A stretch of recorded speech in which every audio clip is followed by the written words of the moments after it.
Vous pensiez qu'Apocalypse Now était un film sur la guerre du Vietnam? Eh bien, pas totalement. Apocalypse Now est une œuvre hantée par les fantômes de la colonisation européenne, et le film ressemble d'ailleurs beaucoup à certains épisodes macabres de l'histoire coloniale.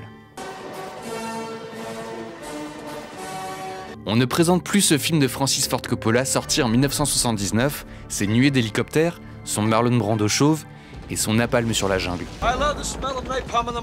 Le film, multi-récompensé, a notamment remporté la Palme d'Or à Cannes la même année. Apocalypse Now, c'est un voyage halluciné en pleine guerre du Vietnam, où une escouade de GIs américains remonte un fleuve lors d'une mission top secrète. Leur objectif, assassiner le colonel Kurtz, un officier brillant et charismatique qui est devenu fou. Kurtz n'obéit plus aux ordres et règne en tyran sanguinaire au cœur de la jungle. Ça, c'est pour Hollywood, parce que le film est en fait une transposition d'un roman publié en 1899, Au cœur des ténèbres, de l'écrivain anglo-polonais Joseph Conrad. Dans ce court récit, on retrouve à peu près la même trame. Un jeune officier britannique est chargé de remonter un fleuve, quelque part en Afrique subsaharienne, pour retrouver Kurtz. Dans le roman, Kurtz n'est pas un colonel de l'armée américaine, mais un négociant d'ivoire très réputé qui semble avoir lui aussi perdu la raison. Il règne désormais comme une sorte de gourou sur son comptoir colonial et vit entouré de têtes plantées sur des pieux. C'est un livre dans lequel on sent à chaque page la présence de la violence coloniale. Et ça n'a rien d'étonnant que par après, Coppola l'a servi comme trame narrative de son Apocalypse Now. On remonte le fleuve, on remonte le temps, on remonte vers une espèce d'abîme moral. Lorsque Joseph Conrad écrit Au cœur des ténèbres, les nations européennes sont en train de s'approprier par la force de vastes étendues du continent africain. Conrad a lui-même été marin. Il a voyagé au Congo, alors propriété du roi belge Léopold II, et a vu les horreurs de la colonisation de ses yeux. Là-bas, il a aussi fait la connaissance d'un consul britannique, Roger Casement,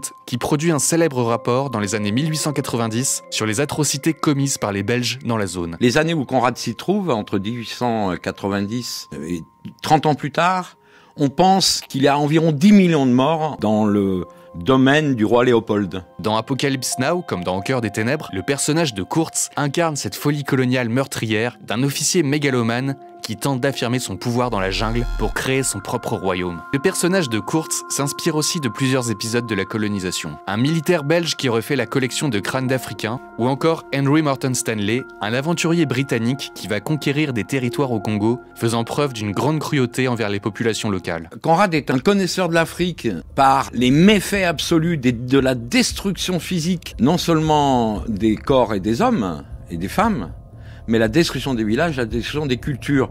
Ce qu'il dit dans Les Ténèbres, c'est que le roi Léopold et ses hommes à tout faire ont recruté sur tous les trottoirs d'Europe toute la médiocrité, toute la chiennerie, toute la voyoucratie qui servirait à enrichir le palais, puisque évidemment l'objet principal, c'est l'ivoire. Mais là où ça devient vraiment intéressant, c'est les similitudes entre le roman de Joseph Conrad et un autre épisode de la colonisation, côté français cette fois. Une affaire qui se déroule d'ailleurs au moment où le livre est publié. En 1899, une expédition est menée le long du fleuve Niger par deux officiers français, Voulet et Chanoine, qui cherchent à atteindre le lac Tchad. Leur mission se transforme rapidement en épopée meurtrière pour les populations locales. Des villages entiers sont brûlés et des milliers de Nigériens sont assassinés sur le trajet de la colonne française. Face à l'ampleur des massacres, l'état-major français envoie un détachement pour arrêter Voulet et Chanoine, mais les deux hommes n'hésitent pas à faire feu sur leurs propres compatriotes venus les arrêter. Ils sont finalement exécutés par leurs propres hommes après une mutinerie. Les événements font scandale à Paris et on raconte que Voulet et Chanoine sont devenus fous à cause d'une maladie tropicale, commode. Le scandale est étouffé car on est encore en plein dans l'affaire Dreyfus, mais la mission Voulet-Chanoine traumatise durablement les populations locales. Et on retrouve finalement un peu de la folie meurtrière de ces deux officiers français